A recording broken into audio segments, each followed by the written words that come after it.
Hi, Sunday school students. I wish I could see you all, but one thing I wanted to tell you right off the bat is today when I walked into church, it's a really good feeling to be able to walk into this building, and I really look forward to getting back in here. We're actually in the Sunday school room today, so it probably looks really familiar to you.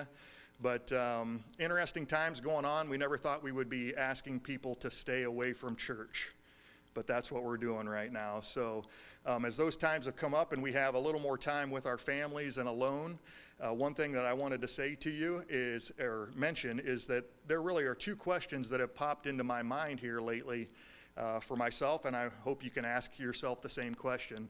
The first one is, as these changes have occurred, have you spent any time thinking about what really matters to you in your life?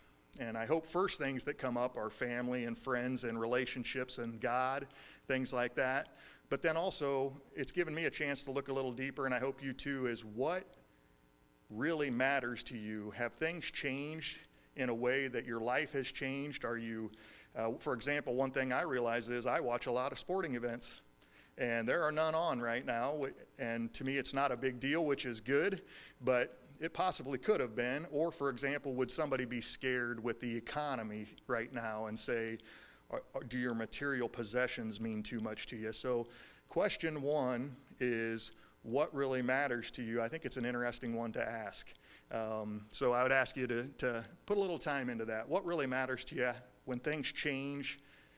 Does it make a difference in your life, and does it bother you? Second thing is,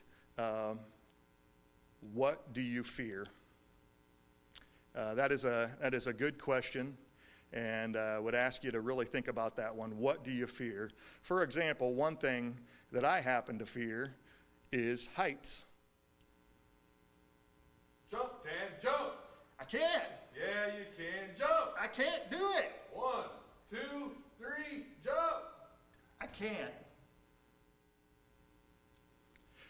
And another thing that I happen to fear is, whoa! Oh man, Byron, Rod, that is not funny. So I really do fear snakes a little bit. Probably not as much as I do high heights, but what do you fear?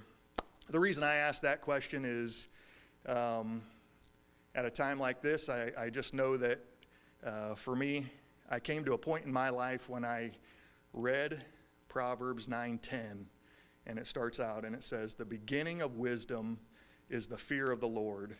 And I happened to be 19 years old when I was reading that, and I realized that I didn't have a lot of the fear of the Lord, and therefore I didn't have wisdom. And so I would ask you to consider, what do you fear in life?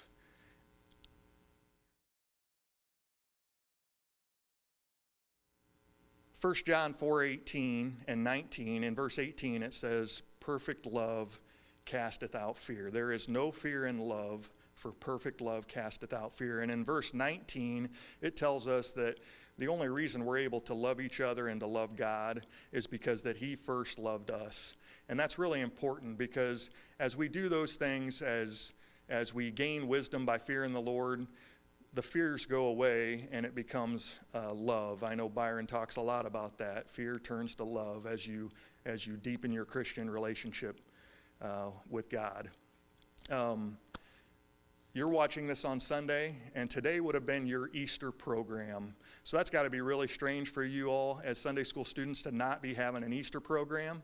And it's Palm Sunday. It's the lead into the Easter week. And so I just really hope you and your family have a great Easter week as you go ahead. Maybe you can spend special time together watching movies that talk about the Christian faith and things along those lines, because Easter really is the pinnacle of the Christian faith. There's no doubt about that. It also made me think about a song that I listened to a lot during Easter week, and that is one that when I was leading the high schoolers a few years ago, we sang. It's In Christ Alone. And as a matter of fact, I'm going to ask Byron to drop a picture on the screen here of a YouTube of one gentleman who sings a cappella, all 4 parts himself, and blends together, and it's really a special one to me, and it's kind of a theme for my Easter week coming up.